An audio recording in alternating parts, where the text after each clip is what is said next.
Assalamu alaikum. In the lecture 4 of non-fiction prose, we are studying Gulliver's Travels, and this is the fourth voyage of Lemuel Gulliver, in which he goes to the land of Houyhynhyms.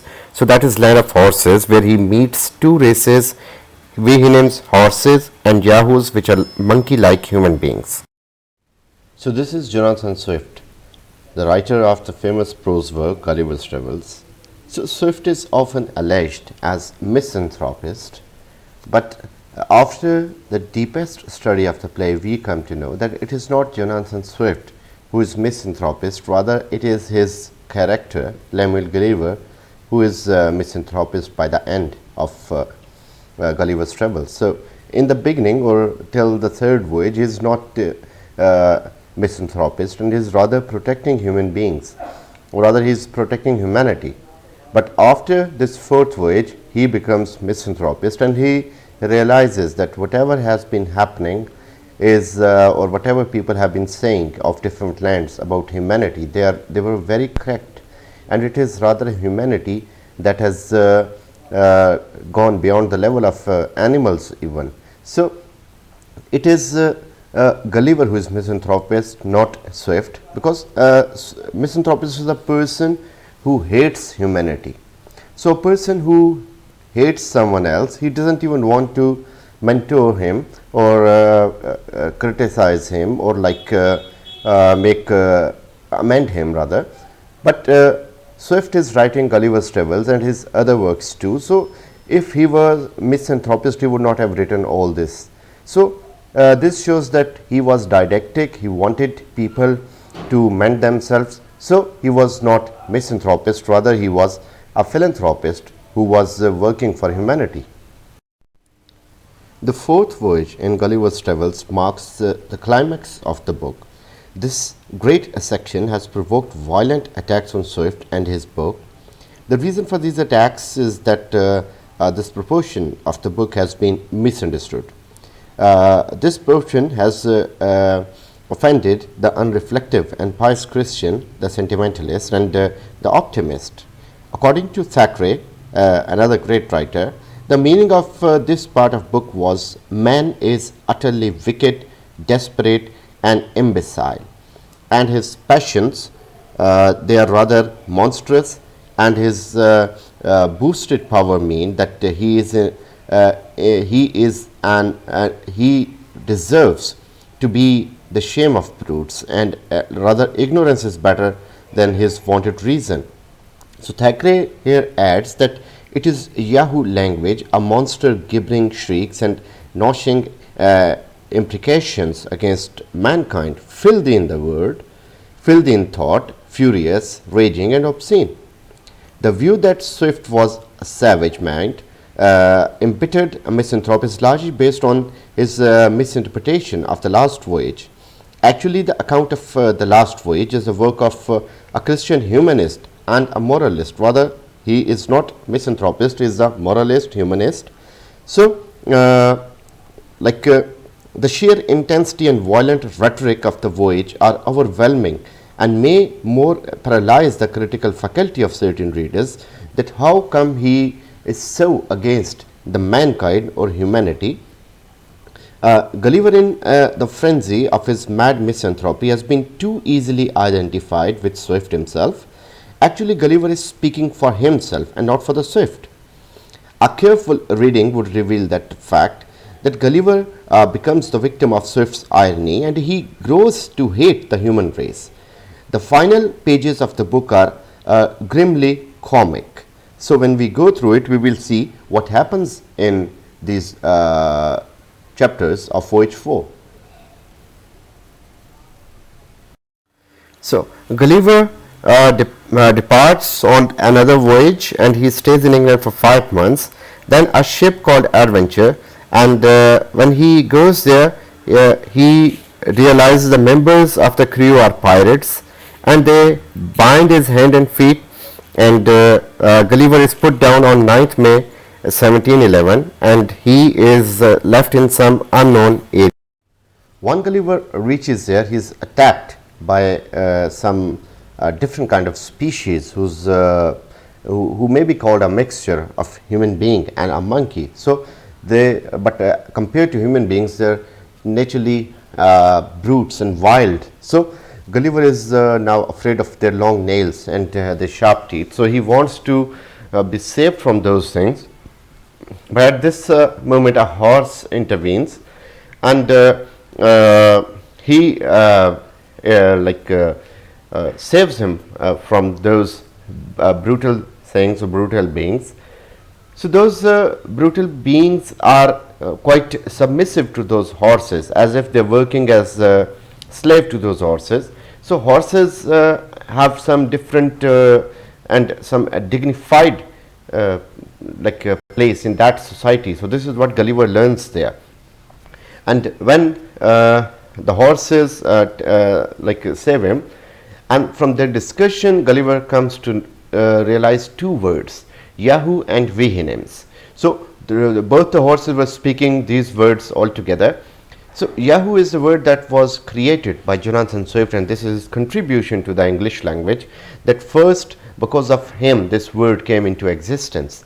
And Houyhynhym is the name that is used onomatopoeically, that it is a sound of the way horses are speaking, or the way they speak.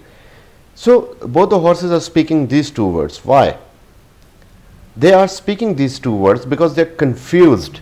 Like Gulliver is not like Houyhynhyms. He is, this is there for sure that he is not from Houyhynhyms. But they are also confused that he doesn't either seem like a Yahoo. So there are only two creatures those things have seen. They are strangely thinking on this way, that since there are only two races exist, Yahoos and Houyhynhyms, so Gulliver is kind of a third race who is more common or similar to Yahoos, but is at the same time better than them. So they are confused in which category should he be put. Since Yahoos are filthy and detestable through physical resemblance to human beings, they have some physical resemblance with human beings, but they're more filthy and detestable, and they're rather horrible. So Gulliver is entertained by the horses. So horses, when they take him to the master horse, they give him cow milk, and they make him butter, and the birds and rabbits. So all those things are given to him by, and this shows their hospitality, like they prove to be very good host there. So Gulliver is surprised to see all these things, because he has never expected such rationality happening on the part of horses. So horses are behaving better, but those Yahoos who were like human beings, they were behaving worse. So this gives us an idea that human beings are now behaving worse than the animals. Like if we see the insects, even ants are moving in a queue, but human beings are not. The birds are flying in a pattern, but human beings are stuck in traffic. The birds have their complete patterns of eating and drinking. They eat when they are needing it, and human beings are eating till their fill, not one time but many times. So human beings, this seems from the gestures and whatever we have read so far in Gulliver's Travels Voyage 4, that human beings are now worse than the animals even. Gulliver creates favorable impression on Houyhynhyms and on the chief, because he seems like Yahoo and brute, but he is cultured. So he takes 10 weeks in understanding their language, and he learns that there is no concept of lying or falsehood among the horses, and they are representing the perfection of nature.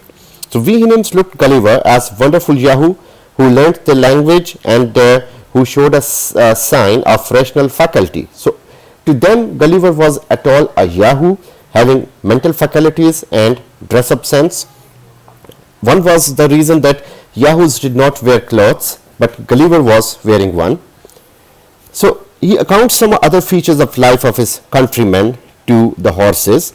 So where human, like himself, are governing the rational animals. So the horses are surprised, and rather they are hateful to hear this thing, that human are doing such inhuman or such atrocious treatment with the animals.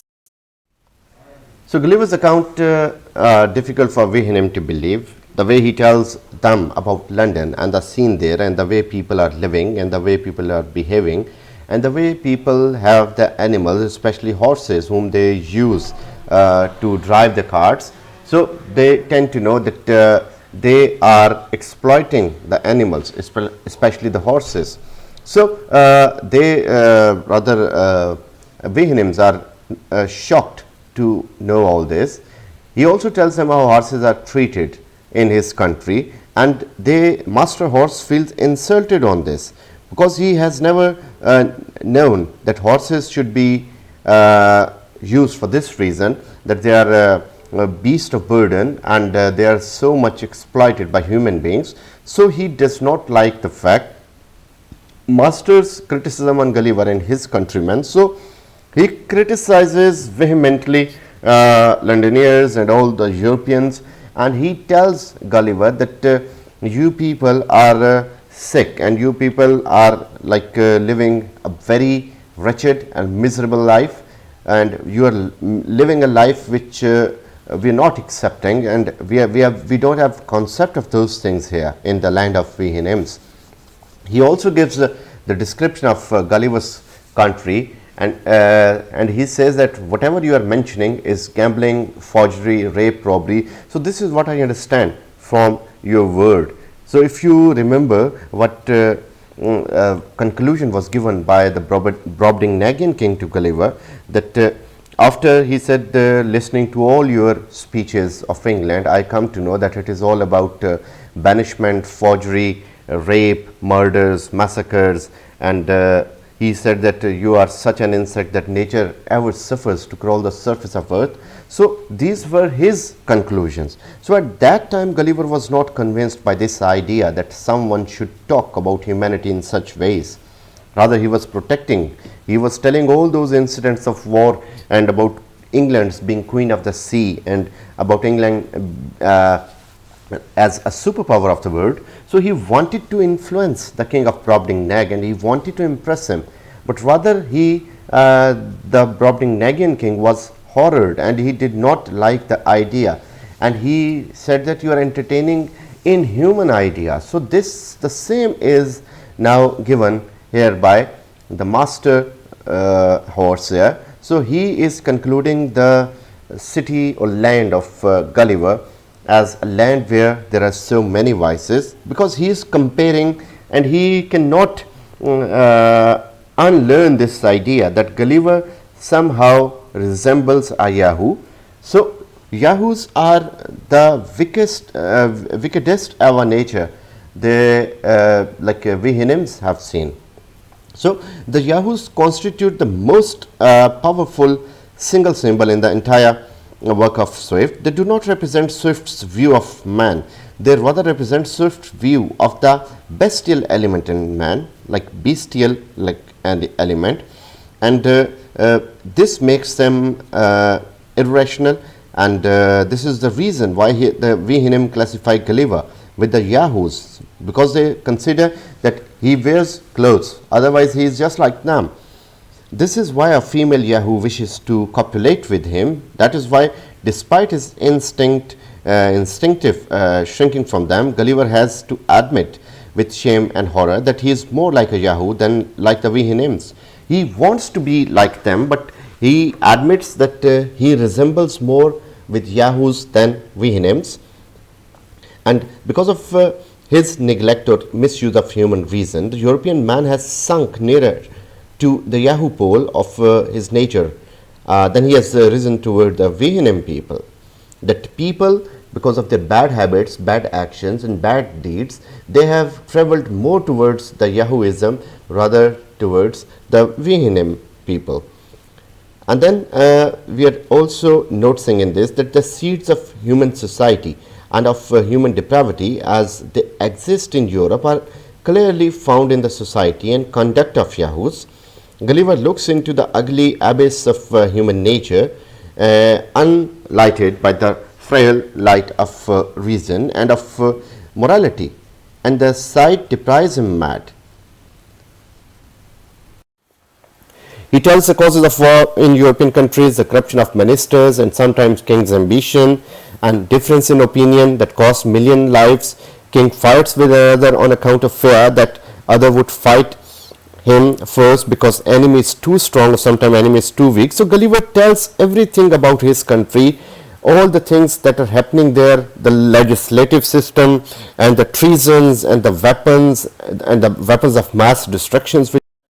He tells about the power of money, metal. He tells about that the rich men exploited the poor. He tells about the bad games like gambling and drinking of wine, which was common there. He tells about the prostitutes. He tells about the physicians who were making money. He tells about the characters of the chief ministers who were entirely corrupt. Gulliver then express about the political people there, about the ministers, and he tells about them that they are one of those stone cold people who don't have emotions with them. Rather, they are free from the joys, they're free from the grief, they're free from hatred, love. And he tells about his minister that he was a person with violent desire of wealth, power, money and title. So this is not only about the ministers, this is about all the people, all the human beings, and no inclination ever to speak the truth. So this is what he talks about his political people, that whatever they do, they will never be speaking truth. They are making false promises which are never met. And then he tells about the method, the way they become chief ministers. So he tells horses that human beings use quite cunning ways and write quite alarming ways. They use their wives and daughters and sisters, and they present them to the higher up people, and by dint of this they are given higher positions in society. So by using such immoralities they come to dignities.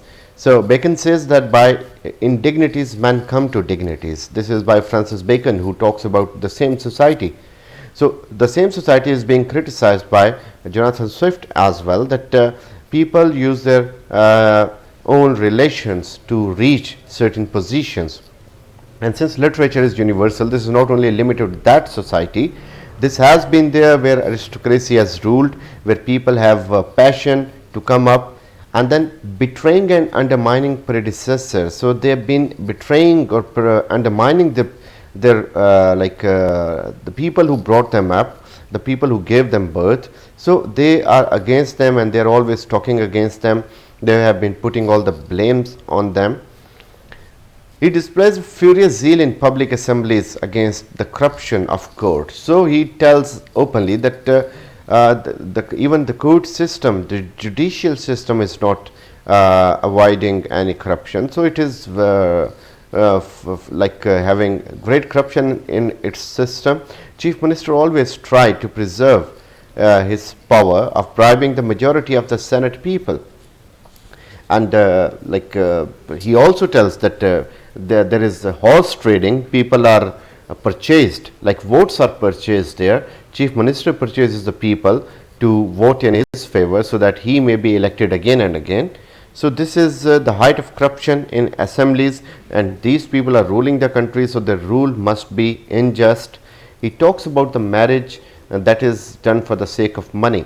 Like people are marrying each other just because of the fact that they have money with them. So they're not looking after the character, they're not looking after the families or family values, or even the age. So they're marrying each other for the sake of this reason, that they will get rich because of such marriage or prospect. Gulliver here also learns about the excellent qualities of Houyhynhyms. He feels that they are a lover of truth, friendship and benevolence. They like this thing among them, just like there should be among humankind. He also sees that the master is adverse of the views of Gulliver and his countrymen, and he does not like the ideas propounded by Gulliver about his country. So Yahoo's love for shining stone is probably the love of humanity for the jewels and the money, and the materialistic attitude. The gluttony and weakness of drinking, this is also an attribution of human beings. So all the bad thoughts or all the bad acts done by Yahoos are attributed very reasonably with human beings. The way Yahoos are behaving there is the same way the human Yahoos are behaving in their continents and countries. So Yahoos disease and their treatment. So the Yahoos have have worst bowel diseases, and they have the worst treatment of them. And the leader of Yahoos nation is also corrupt and extremely corrupt. So this is also a reference towards the human leaders in our countries, and the behavior of female Yahoo who wants to copulate with Gulliver. So nature has put this thing in every beast and animal, that they have such desires towards the same race, towards the same species. So if female Yahoo wants to copulate with Gulliver, so this makes Gulliver even more ashamed that he is like rest of the Yahoos. That is why a female Yahoo was attracted towards him. So misanthropist elements are getting birth in Gulliver's minds. So it is Gulliver, not Swift, who, feeling repelled by what he sees, identifies the Yahoos with men, and so he, and not the Swift again, turns a misanthrope. So again we are talking and justifying the same thing, that Swift is not misanthropist, and so it is rather Gulliver, and it is his character rather who is misanthropist. So we should not blame Jonathan Swift for being misanthropist, because he is mentoring human beings, he is mending them. So we can say that it is Gulliver.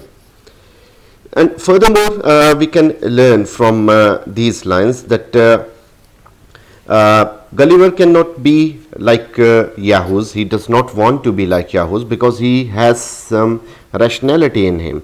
So that rationality, to some extent, not to a large extent, but to some extent, makes him different from them.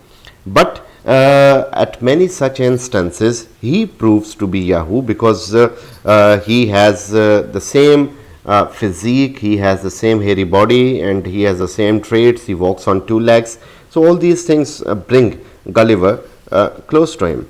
So since he does not want to be Yahoo, he seeks to become a Houyhynhym as nearly as possible, but he cannot do so by denying his place and his responsibility to a human condition, and by aspiring above the middle link, which is man, to the next higher link, which is that of purely rational. The wise Houyhynhyms, to whom he gives a terrifying account of European man and society, concludes that the corruption of reason is worse than brutality itself, and that man is more dangerous than the Yahoo. This is profoundly true, but its effect on Gulliver is to weaken a loathing all that of human. So in almost in the end, Gulliver is also to some extent convinced that yes, Yahoos are barbarous, Yahoos are bad, Yahoos are the worst races, but human beings are even more worst than these. Because Yahoos are worst, but they are not capable, they are not rational. Human beings have their rationality, and they are using their rational abilities in negative activities, and they are rather killing each other. They are apparently civilized, but at heart they are their hearts are black, and their hearts are filled with all the miseries and all the vices that could ever exist in humanity. Now Gulliver is alert against another danger of Yahoo's attack. So Yahoos, according to him, are unteachable, cunning, malicious, revengeful, and coward. They can even catch a fish. So Gulliver is making a comparison of Yahoos and human beings. Houyhynhyms have supremacy over Yahoos because they have reason and they have reasoning. They have cardinal virtues. They have friendship, their politeness of highest degree. Houyhynhyms have population controls, which is not there in in Yahoos. So there is athletic contest in Houyhynhyms. There are periodic meetings in which they keep meeting. Again, this is a satire that leaders in Europe, they don't meet once they are elected or once they get the vote. Some of the horses even gave suggestion to castrate the Yahoos because they were full of lust and they were creating mess because of this. Gulliver learns more facts about Houyhynhyms, like poetry counter by revolution of sun and moon. So this is how they dealt with astronomy. There were no grief and mourning in the deaths. So they were too stoic in nature. Like if someone died, it did not bother them, and they were too normal on this thing because they accepted it as a strike of fate, and it could happen with anyone. So there was no sadness in them, there was no remembrance of the dead, there was no thinking of the dead. Like one day all the Houyhynhyms, they gathered, and they were preoccupied with this idea what to do with Gulliver, who was there and who was showing rational faculties like Houyhynhyms, but he was posing, and he was apparently more like a Yahoo than like Houyhynhyms. So they decide what to do to him in the meeting, since he was walking on two legs. In the end, the meeting agrees that Gulliver should go. He should be expelled from the country of Houyhynhyms, since he is not willing to live with Yahoos, and he is not a Houyhynhym. So he should not be kept with Houyhynhyms. They might be having this concept in mind that he may corrupt rest of the Houyhynhyms. So they want him out, and they want his departure. So Gulliver has to leave their country unwillingly and broken-heartedly. So although the Houyhynhyms never acknowledge that Gulliver is more than an unusually gifted Yahoo, he aspires to the rationality, stoicism, and simple wisdom, thinking that he has attained these qualities, and he feels his growing misanthropian pride, which alienates him not only from his remote kinsmen, the Yahoos, but eventually from his brethren, the human race. So at this stage, Gulliver is not only going from far from those Yahoos whom he is living near now, but also from those Europeans who are his brethren and same race and same species. So he is rather proud of his being a misanthropist at this place, and he feels that this thing and this hatred is to be felt pride, and this may bring him near Houyhynhyms, but in which he is not successful. So Gulliver is altogether a changed man by the end. So from the moment that the banished Gulliver in despair set sails from Houyhnhym land, his pride, his misanthropy, and his madness become apparent. Deceived by his worship of pure reason, he commits errors of the Houyhnyms in equating human beings with Yahoos. When he is captured by a Portuguese crew and forced to return to sullen solitude to humanity, he trembles between fear and hatred because he is not willing to go. He is rather afraid of human beings, and he does not want to look at them. This is the height of the misanthropist elements we find in Gulliver's travels. So Gulliver arrives in another country, and he is picked up by a ship, and Gulliver's reluctance to go back home, because he does not want to go home. He rather wants to live with Houyhnyms in their land, because he feels them to be rational and a better creature than human beings. But he is forced to go from there, and he comes in England on 5th of November 1715. Gulliver expresses his disgust for his own family, and he is not likely meeting them, and rather he is getting away from them.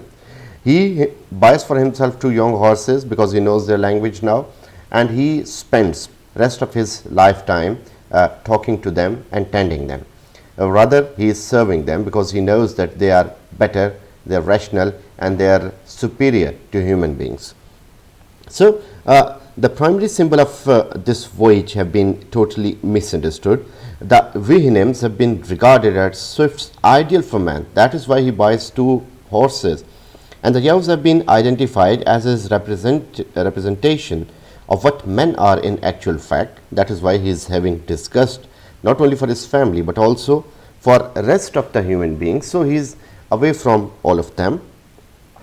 And but these opinions about Gulliver, that this may be true about Gulliver, but these are not true about Swift.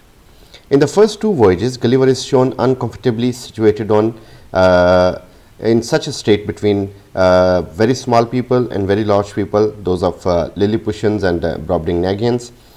In the last voyage also, he stands on such a position, but now this exists between the purely rational and the purely sensual between Houyhynhyms and Yahoos. And neither of these symbols can stand for man, because Gulliver is himself the symbol of mankind.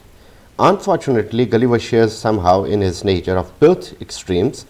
Swift simply isolates the two elements that combine in the duality of man, the middle link, in order to allow Gulliver to contemplate each in its essence. The portrayal of Houyhynhyms in Part 4 is Swift's purposeful description. Swift does not recommend that Gulliver, who represents us as human beings should try to become a Houyhynhym. We find that in every sense Houyhynhym land is a rationalistic paradise. The Houyhynhyms are the embodiment of pure reason. They know neither love nor grief nor lust nor ambition. They cannot lie, and they do not understand the meaning of opinion. The society is an aristocracy based upon the slave labor of the Yahoos and the work of specially bred servant class. They face the processes of life such as marriage, childbirth, accident, and death with a stoic calm. Stoic calm is a calm like in which you resign to the fate and you are no more mourning. Like if we are told in Voyage 4 that if someone died, the horses were not mourning like human beings. They considered it an act of fate which happens to everyone. So they were not at all mourning. So they are called stoics. The society is a planned society that has achieved the mild anarchy which many utopian dreamers have aspired to. They practice and they control the size of their population. The children are educated in this state. The agrarian economy is supervised by a democratic council. The government is conducted entirely by periodic assemblies. The Houyhynhyms feel natural human affections for one another, but they love every one equally. This picture is all but very admirable, but it is remote from the possibilities of human life. So if we want to put all those things in human, or if we expect all those things from human beings, so it is entirely not possible. So we are not angels. Human beings are not angels, and Swift knew this very well. So his character, who is also representing himself and also the humanity and also all of us, so he is rather in a utopian land where everything is perfect. So if we realize that if we are expecting that perfection in all the human beings, so we should not expect it, because this is not possible. But still, Gulliver on his end, he is sick of listening to such stuff against humanity, and rather he was convinced by the end that humanity is into it, and rather humanity is exposed to certain follies and failures. So humanity is denounced by horses, by the Brobdingnagian king, for many reasons, and especially in Voyage 3, whatever he learns about human beings, it is utmost shameful. So the way the Houyhynhym way of life is not ideal in a way that nor does Swift intends us to accept this as an ideal way of life. The Houyhynhyms are obviously Stoics, and Swift was an against it from the beginning, of the simple reason that he was self-deceived that man's reason was incapable of the feats that were attributed by the nature. Similarly, Swift was opposed to Stoicism, and he recorded his adverse view of it elsewhere in his works. So this shows that Swift was somehow against his creation of Houyhynhyms too, though Houyhynhyms are shown better than human beings. So I am giving here counter views, because we should be having a look on both sides of the picture. So Houyhynhyms at the same time are better than human beings, as shown in this. Houyhynhyms are at the same time condemned by Swift too, because he doesn't like Stoicism. He rather wants rationality, but not this much rationality as is shown in horses. So he believes that human beings have their faults, but he also believes that they should be given a chance to mend themselves. That is why he has written this Gulliver's Travels. So we won't call him misanthropist. We won't call him supporting any of the land or any of the voyages where he went. We won't be calling him accepting Yahoos. We won't be calling him accepting Houyhynhyms either. He was wanting somewhat a mixture of Houyhynhyms and Yahoo's life, where there could be mistakes as well as some ideal word as well. So this was Swift's view of Gulliver's Travels and the way he wanted to end it. So I hope you have understood the complete criticism on Gulliver's Travels and the views that Jonathan Swift himself carries about his creation. So thank you very much.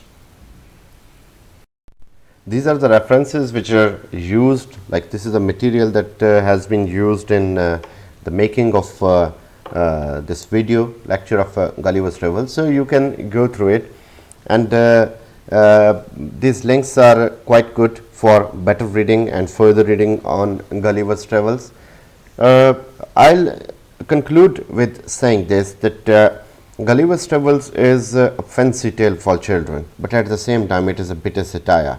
But we've also learned that this satire is not only aiming at this fact that Gulliver, like he was willing to be a Houyhnyms, despite his being despite his willingness of being a Houyhnyms. Swift also expresses the saying that even he doesn't consider Houyhnyms rational. So we may conclude saying that the humanity or the ideal humanity should be somewhere between the Yahoos and Houyhnyms. Thank you very much.